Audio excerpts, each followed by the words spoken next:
ठीक है बच्चों, तो अगर हम बात करते हैं, अब मैं कुछ पॉइंट्स पे बात करूंगा, लेकिन अब ये स्क्रीन शायद बंद हो जाएगी ऊपर वाली, इसको थोड़ा चालू कर दो। कांस्टेबल भर्ती आएगी या नहीं, ये बहुत सारे बच्चों का सवाल है। शायद बहुत लोगों ने पहले भी इन बातों को बताया होगा, पर आप मुझसे शायद इसलिए भी सुनना चाहते हैं कि आपको एक जेन्युइन इंफॉर्मेशन मिलेगी, जो रियल है वही मिलेगा, कुछ भी लाग लपेट के यहां नहीं बताया जाएगा। बच्चों, यूपी कांस्टेबल की भर्ती के बारे में मैं पहले भी जिक्र कर चुका हूं। मुझे आप ये कहिए कि न्यूज़पेपर से आप लगा लीजिए अंदाजा, उससे भी हम कंफ्यूज ही हुए हैं। योगी जी के खुद के जो उनके ट्विटर हैंडल है, उनसे भी हम कंफ्यूज ही हुए हैं। और जो उसके बाद जो मैंने कंफ्यूजन की वीडियो बनाई, क्योंकि कंफ्यूजन तक तो लोगों को पता नहीं भाई, मुझे जो मुझसे कांटेक्ट कर रहे हैं उन्हें थोड़ी ना पता है कि इसको ये बात पता है नहीं। जब मैंने वीडियो में आके बोला मुझे नहीं पता है कि भर्ती आएगी या नहीं आएगी, उसके बाद बहुत सारे लोगों ने कांटेक्ट किया, चलो सर को ये बात बता देते हैं क्योंकि इन्हें नहीं पता, इन्होंने वीडियो में बोला है। तो फिर कांस्टेबल के लिए भी कांटेक्ट्स हुए, तो वहां भी मिली जुली ही बातें आई। हालांकि ज्यादातर लोगों ने ये बोला कि वैकेंसीज आएंगी, लेकिन कुछ लोगों ने ये भी बोला वैकेंसीज नहीं, शायद ऐसा भी हो सकता ना आए। तो ये दोनों ही बातें रही हैं। तो कांस्टेबल की वैकेंसीज के लिए कुछ भी कंफर्म नहीं कहा जा सकता। अगर होगा कंफर्म तो आपको इतना भी पता है कि इसके फिर एग्जाम बहुत जल्दी करा लिए जाते हैं, ऐसा पिछला रिकॉर्ड भी रहा है। और चुनावी साल कभी भी ऐसा खाली नहीं गया कि जब इन्होंने भर्तियों की बात ना की हो, मतलब भर्तियों का नोटिफिकेशन और इस सब की, ये हर बार हुआ है यूपी के अंदर।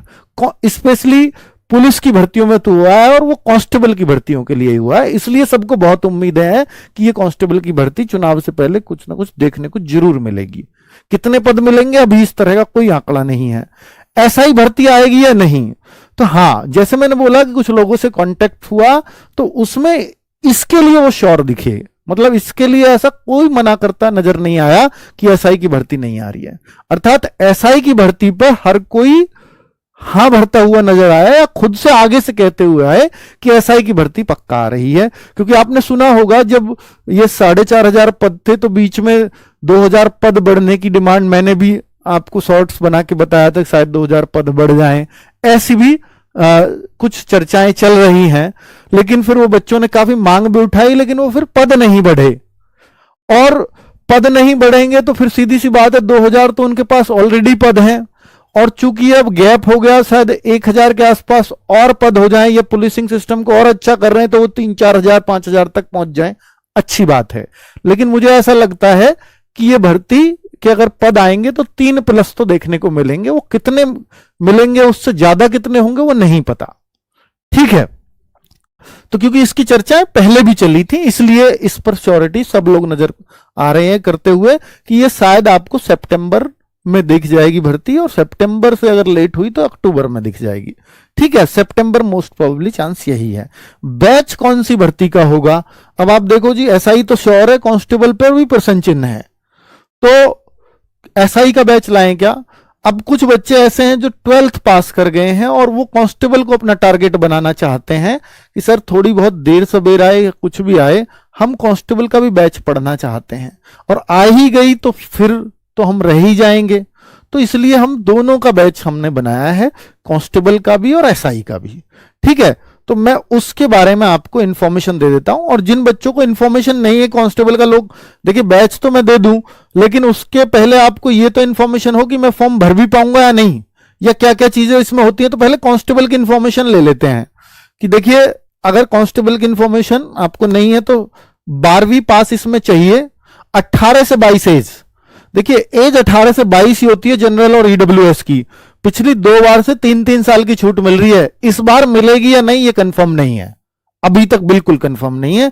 तो इसलिए जो लोगों को ओवर एज का डाउट है वो पहले से ही अपने आप को थोड़ा सा श्योर रखें कि भैया जब मैं इस एज में आ रहा हूंगा तो ही मैं किसी कोर्स वोर्स में एडमिशन लूं, वरना ना लूं। 3 साल की गारंटी नहीं होती, 2 बार मिल गई है, अगली बार मिलेगी नहीं पता नहीं। लेकिन अगर आप ओबीसी एससी एसटी है तो यहां 3 साल की छूट नहीं है ओबीसी के लिए, एससी एसटी ओबीसी सबके लिए 5 साल की छूट है। 18 से 27 साल ओबीसी का बच्चा, एससी का बच्चा, एसटी का बच्चा लड़का, और बच्ची कोई होगी तो 18 से 30 साल तक ओबीसी एससी एसटी की एज होती है, ठीक है, 5 साल की छूट है नियमानुसार, मतलब 5 साल की छूट। किन किन पदों पर होती है कांस्टेबल की, तो आपको पता ही है, कांस्टेबल सिविल पुलिस होती है, पीएसी होती है, फायर के बीच में होते हैं, कांस्टेबल वुमेन बटालियन अलग से बनने लगी हैं, तो ये वाली भर्तियां होती हैं। आगे अगर मैं बात करूं तो इसका प्रोसेस क्या है लगने का, सबसे पहले एग्जाम होगा, फिर डीवीपीएसटी एक साथ ही करा लेते हैं, फिर रनिंग हो जाती है। रनिंग ही है बस, और कुछ नहीं है इसके फिजिकल में। ये मापतोल है पीएसटी जो है कि हाइट और चेस्ट नपती है। डीवी और हाइट कितनी, 168 सेंटीमीटर तो लड़कों की, और लड़कियों की 152 सेंटीमीटर हाइट होनी चाहिए, ये हाइट है। ठीक है, फिर मेडिकल टेस्ट होगा और फाइनल मेरिट। फाइनल मेरिट हालांकि ये पहले लगी जाती है मेडिकल टेस्ट से। जो मेडिकल पास है वो सब तो ले लिए जाते हैं, जो पास नहीं है तो उसके लिए बच्चे डिमांड उठा रहे हैं कि वेटिंग लिस्ट वगैरह लगाओ, हालांकि उसका कोई प्रोविजन अभी तक नहीं है। ठीक है, या और अगर आगे बात करते हैं तो ऑफलाइन टेस्ट होता है, एमसीक्यू बेस्ड होता है पूरा टेस्ट। 150 क्वेश्चन आते हैं, 300 अंक, एक क्वेश्चन 2 अंक का, 2 घंटे का पेपर, नेगेटिव मार्किंग नहीं होती, इस बार से ही खत्म की है। 4 सब्जेक्ट कौन कौन से आते हैं एग्जाम में, जीएस 38 की आती है, हिंदी 37 क्वेश्चन आते हैं, एक क्वेश्चन 2 नंबर का है ना। मैथ्स इसमें 38 दिया रहता है, पर ये लेकर के 17-18 क्वेश्चन से और 30-32 क्वेश्चन जैसे इस बार गया, कितने भी हो सकते हैं। ठीक है, और बाकी कुछ जो घटे क्वेश्चंस वो सब रीजनिंग में बढ़ जाते हैं। रीजनिंग लेकर के आपकी 40-42 से और 55-57 तक रीजनिंग चली जाती है। अगर ये घटता है तो ये बढ़ती है। तो 150 क्वेश्चंस आपके पुलिस में आते हैं आपके लिए। ठीक है, इस तरह से सिलेक्शंस होते हैं। आगे अगर बात करते हैं कि यूपी पुलिस में हाइट, जैसे मैंने बोला ये चेस्ट है, लंबाई ये पुरुष एसटी के लिए अलग से छूट होती है, महिला की एसटी की अलग से छूट है, वरना सबकी 152 है, केवल एसटी की छूट है, एससी की नहीं। वजन 40 किलोग्राम कम से कम होना चाहिए, महिलाओं के लिए कंडीशन है, इससे नीचे की महिलाएं नहीं ली जाएंगी। पुरुष के लिए 4.8 किलोमीटर, ओवरवेट की कोई कंडीशन नहीं है, लेकिन जो मिनिमम वेट है वो 40 किलोग्राम लड़कियों का होना चाहिए, लड़कों की कोई वेट की कंडीशन नहीं होती। ठीक है, चलो आगे 4.8 किलोमीटर रनिंग है 25 मिनट में लड़कों के लिए, लड़कियों के लिए 2.4 यानी जस्ट आधी, और 14 मिनट में आपको रनिंग करनी होती है।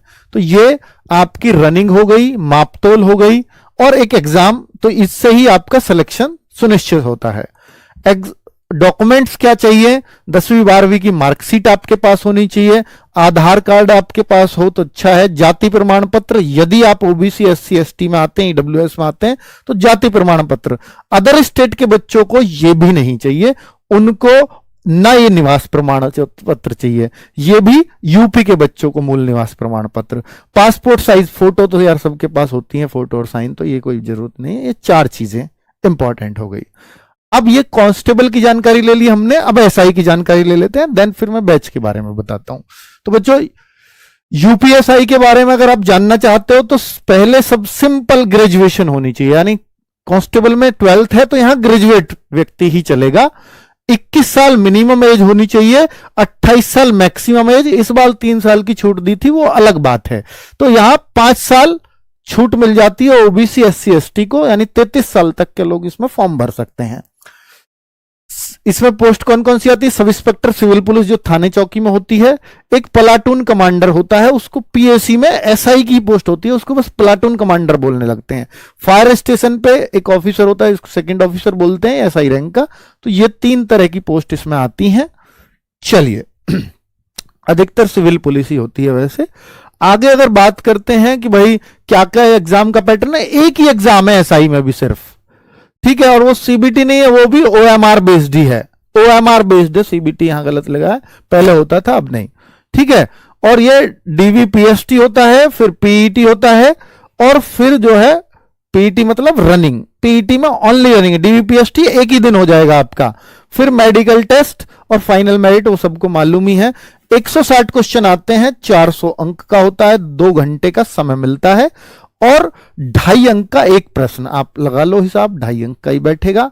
क्या क्या चीजें आती हैं, हिंदी 40 क्वेश्चन, 100 नंबर, एक क्वेश्चन 2.5 अंक का। आगे देखें मूल विधि, संविधान, जीके सब मिला के 40 क्वेश्चन, 100 अंक हो गए। और मैथमेटिक्स 40 क्वेश्चन, ये प्योर 40 क्वेश्चन आते हैं मैथ के, 100। और रीजनिंग 40 क्वेश्चन 100। तो इस तरह से 400 नंबर का पेपर हो जाता है, 160 क्वेश्चंस हो जाते हैं। और यहां हर सब्जेक्ट में 35% लाने होते हैं, नेगेटिव मार्किंग यहां भी नहीं होती। 50% ओवरऑल स्कोर का, यानी 200 से कम पे मेरिट नहीं लगेगी कभी। पेपर बहुत हार्ड आ गया तो कभी कट ऑफ 190 नहीं लेके जाएंगे। ये कहने का मतलब ये है कि ओवरऑल 50% तो सब में चाहिए। तो वो तो भाई उसका 200 पे वैसे भी कहां कट ऑफ जाती है, ठीक है। तो 35% मतलब हर सब्जेक्ट में चाहिए, यानी हर सब्जेक्ट में आपको 14 क्वेश्चन, 35% 14 क्वेश्चन बैठते हैं। हिंदी में 14 क्वेश्चन मिनिमम सही होने चाहिए। कोई सब्जेक्ट आपका वीक है और 14 क्वेश्चन सही नहीं है तो आपके चाहे कितने भी मार्क्स हैं, मेरिट से कितने भी ऊपर हो, तो आप फेल हो जाओगे। ये इसका कहने का मतलब है। ये कांस्टेबल में नहीं होता है, सिर्फ एसआई में होता है, ठीक है। और मेरिट इतनी हाई जाने लगी है वैसे भी भाई, फिर इनका 35-35% का कोई फर्क नहीं पड़ता। और अगर बात करते हैं कि भाई पीएसटी की, फिजिकल के स्टैंडर्ड क्या है, मापतोल क्या है, 168 सेंटीमीटर हाइट है लड़कों की, 152 लड़कियों की, न्यूनतम वजन बिल्कुल कांस्टेबल वाला, बिल्कुल कांस्टेबल वाली चेस्ट, ये कंडीशन भी सेम कांस्टेबल वाली। 4.8 किलोमीटर वहां मिलता है कांस्टेबल में, इसके लिए 25 मिनट, यहां 28 मिनट, 3 मिनट ज्यादा। एसआई का फिजिकल आसान थोड़ा सा कांस्टेबल से। और 2.4 किलोमीटर महिलाओं के लिए, वहां 14 मिनट है तो यहां 16 मिनट है। तो ये अच्छा है और आसान है फिजिकल कांस्टेबल के मुकाबले, होता भी है। बड़ी पोस्ट है तो फिजिकल आसान मिलेगा। आईपीएस में जाओगे तो वहां बिल्कुल ही आसान मिलेगा, है ना। अगर मैं बात करता हूं आवश्यक दस्तावेज क्या क्या होंगे, 10th की मार्कशीट, 12th की और ग्रेजुएट ऐड हुआ है। आधार कार्ड सबके पास होना चाहिए। जाति प्रमाण पत्र अगर आप ओबीसी एससी एसटी हैं तो, मूल निवास अगर आप यूपी से हैं तो, और फोटो साइन ये सबके पास होता ही है। तो ये